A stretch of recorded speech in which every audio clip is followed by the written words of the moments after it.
Assalamualaikum warahmatullahi wabarakatuh. Shalom Om Swastiastu. Good morning and salam to all of us. Lead co-chairs of Task Force 2 and 3 Think 20, Deputy Governor of East Java Asian Development Bank Institute, speakers from the center and from University of Sussex, distinguished participants. First of all, let us give thanks to God Almighty. Let me congratulate this event and thank you for the opportunity to share roles of the Ministry of Environment and Forestry to achieving the Sustainable Development Goals. In principle, Sustainable Development Goals is oriented towards maintaining the continuous improvement of the community's economic welfare, maintaining the sustainability of the social life, maintaining the quality of the environment, and as inclusive development and governance in order to improve the quality of life for generations. In managing resources using a landscape approach, the concept of sustainability is simply reflected in the balance between conservation and economic development. This means that economic development goes without damaging the environment. That is part of the concept of sustainable development, which in principle should not deplete all or exploitative extractives, but applying ecosystem sustainability. There is a principle of carrying capacity and environmental capacity that must be maintained. As directed by President of the Republic of Indonesia, President Jokowi, that the development must be carried out by maintaining environmental aspect, restoration and restructuring justice in access to land resources for the wider community. Various corrective policies from a dozen 2 decades ago have been and will continue to be consistently carried out. The sovereignty of the state and the social civilization of the people must be guaranteed along with the implementation of green economic development, which emphasizes high productivity, efficiency, and low emissions of carbon. Distinguished participants, SDGs have become mainstreaming in our National Development Plan and implementation. The philosophy of SDGs is seen through the President's visions and missions, namely Advance Indonesia, or terwujudnya Indonesia maju under the principle of sovereignty, independent and with personality based on mutual cooperation or gotong royong.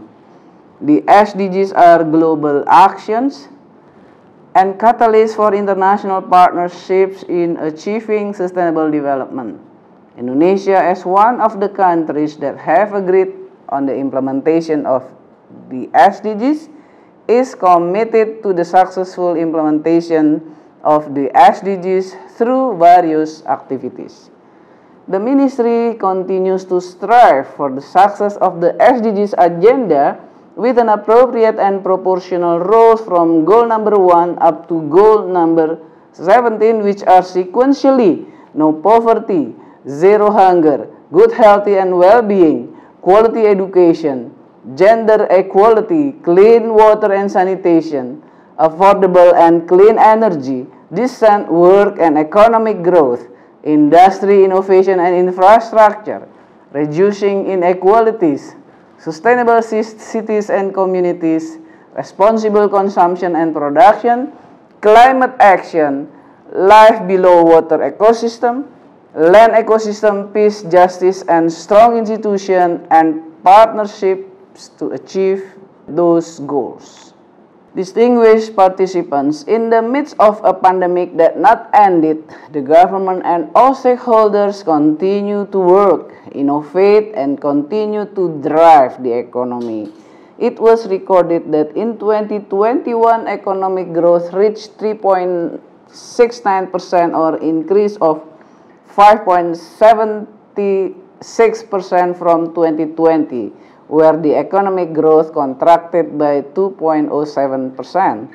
This achievement cannot be separated from the cooperation between the government and all levels of society, especially in adapting to the pandemic situation and with the application of health protocols to always be productive at work. The Ministry of Environment and Forestry, as the guardian of the environment and forest, oversee our national development to always be in the corridor of a good quality of environment. We support the National Economic Recovery Program as one of the national programs to improve the economy of the people who are suffered due to the pandemic. The key performance of the ministry reflected in four main pillars, namely environmental, economic, social, and governance. On the environmental pillar, it is shown that the increasing of the improvement with the Environmental Quality Index (IKLH) index that shows a good category, which is 70.45 or an increase of 1.18 points compared to the previous year. This improvement of the quality of the environment is an aggregate of various program interventions. One of them, the achievement of land restoration in the watershed reaches. High conservation value areas also increased, including in the concessions. The improvement in environmental quality is shown by several other indicators, such as greenhouse gases emissions, which have been successfully suppressed to 65.9% of the 16.75% reduction target. Deforestation rates continue and record the lowest rate in history of 0.115 million hectares in 2020 and even lower in 2021. Furthermore, in accordance with the economic pillar, the positive performance of forest resource management contributed to the formation of a positive trend in the gross domestic product of the forestry subsector, which recorded a figure of 111.99 trillion rupiah, exceeding the target of 106 trillion rupiah. And continued to show a positive trend when other sectors were still contracting. The export value of forest product, wild plants and animals, TSL, and bioprospection also contributed with a value of 15.57 billion of US dollar, exceeding the target of 11.6 billion US dollar. This was also confirmed by non-tax revenues from this ministry sector, which reached about 5.66 trillion rupiah in 2021. The success in maintaining the economic pillars of the environment and forestry sector is also related to the government efforts to control the COVID-19 pandemic, especially in the fourth quarter of 2021, and is appreciated by many countries.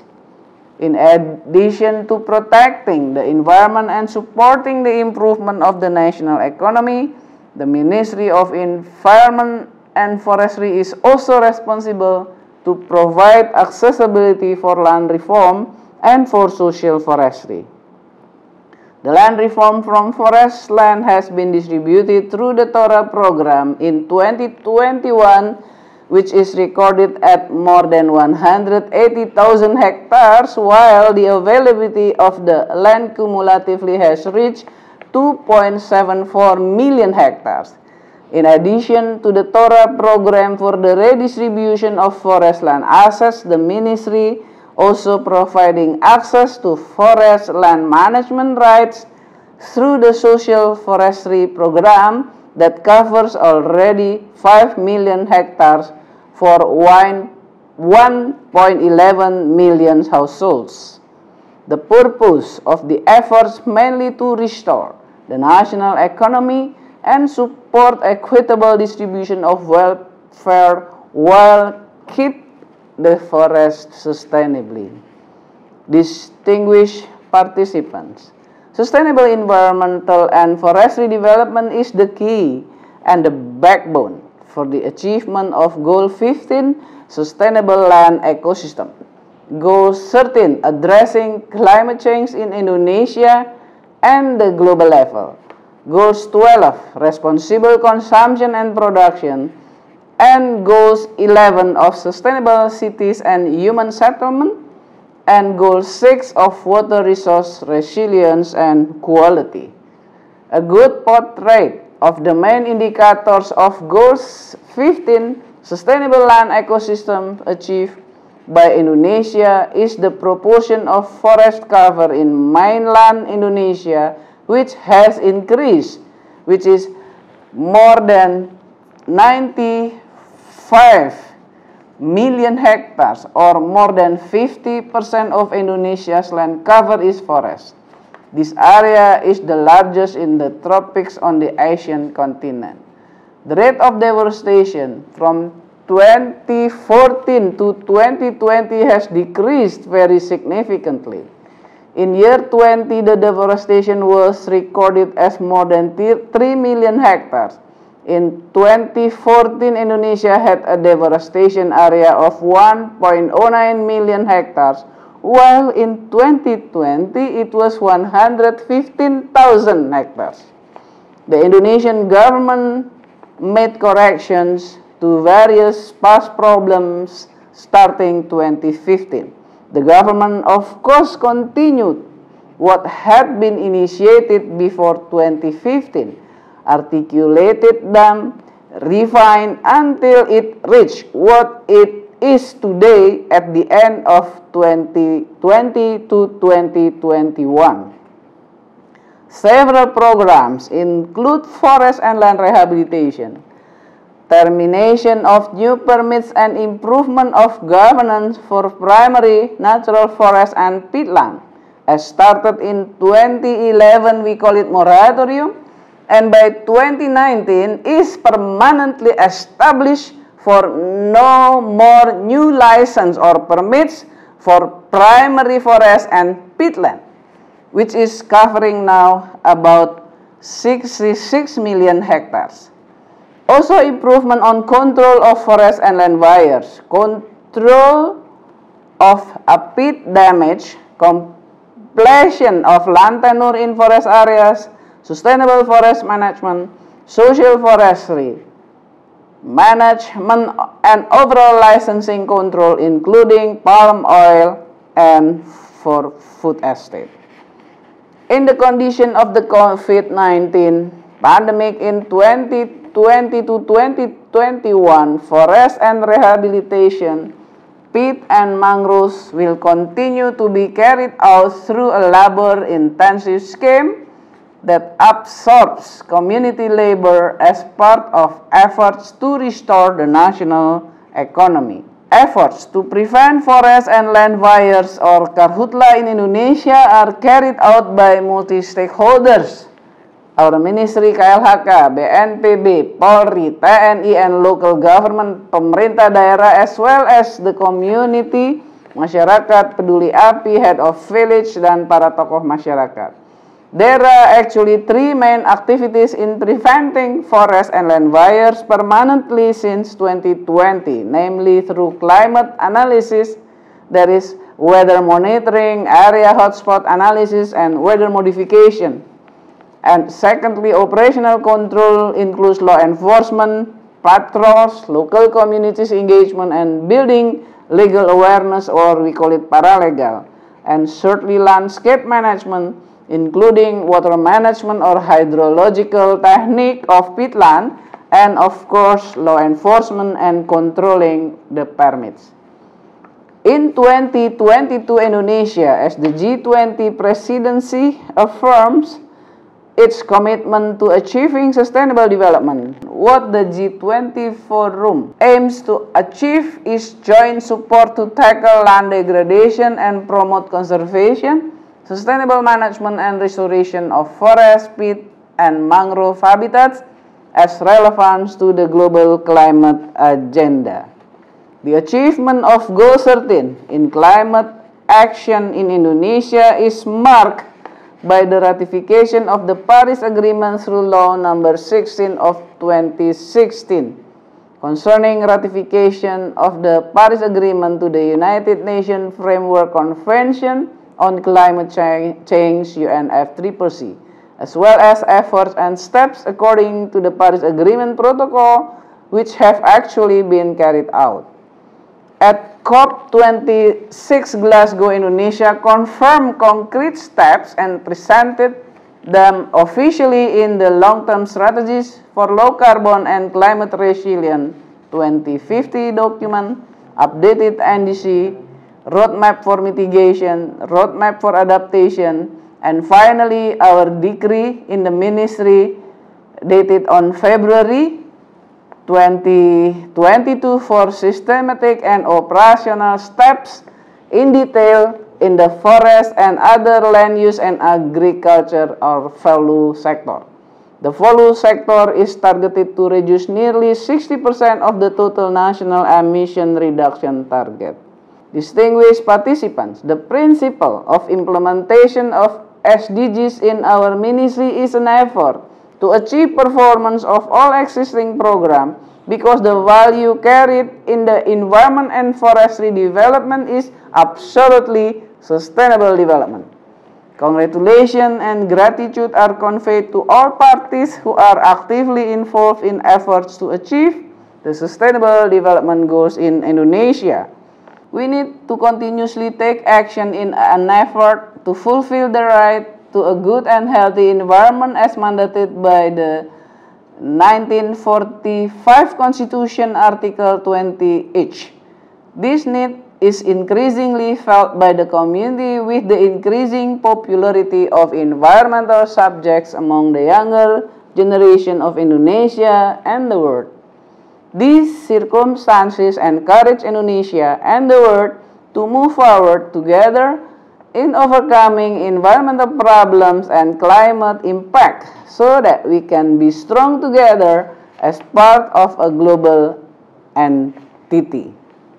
In the last 2 decades, the world community awareness of the function and existence of forests has increased, especially regarding the impact of deforestation and forest degradation on biodiversity and climate change. Although the world community's awareness of the function and existence of forests is increasing, the forest area in the world from year to year continues to declining trend, or it could be said that forest damage, both in the form of deforestation and degradation, is still ongoing. One indication is that the area of forest in the world in the past 2 decades has continued to decrease. This is an opportunity and challenge for us, Indonesia, to show our role to the world that Indonesia has succeeded in developing existing forests with the community through community nurseries, forest and land rehabilitation activities, and social forestry, and also with the private sector corporate through industrial forest development and public-private partnerships. Efforts to reduce emission within the framework of controlling climate change are through mitigation and adaptation. Efforts to build forests are one form of mitigation, while to increase capacity it is carried out by strengthening resilience and reducing vulnerability to climate change. Therefore, it is our collective duty to preserve Indonesia's forests, maintaining the forest as a socio-economic and avoiding eco-hydrological disasters such as floods, landslide, and forest fire, which are the impact of the conversion of forest function to non-forest. Of course, this is in line with the constitutional mandate to protect the entire nation and guarantee the right to a healthy environment. Moreover, when we talk about digitalization era as it is in this discussion, let me inform what we have been doing in the ministry. Digital application is actually necessary and important for landscape management. The ministry has implemented Simontana system monitoring Kehutanan or National Forest Monitoring System, SIPUH Online System for Forest Law Enforcement and Governance and Trade, Forest Fire Hotspots Monitoring, Online Monitoring for Water Pollution Control, etc. System, digitalization, and the session support system is absolutely required in our efforts on managing landscape. Distinguished participant, the achievement of our ministry's performance will certainly not be optimal without good governance and support from various parties, including the role of universities. Recently, we have ratified a memorandum of understanding between ITB and KLHK regarding the implementation of the three dharma of higher education in environmental and forestry development. We work by action steps and joint activities to make things happen as we expected in the cooperation. We hope for continued support to collaborate in building together the environment and forestry in Indonesia and to provide more benefits and a positive image to the world. May God Almighty bless our joint efforts to preserve the environment. Have a fruitful discussion. I thank you. Wassalamualaikum warahmatullahi wabarakatuh. Shalom, Om Santi, Santi, Santi Om.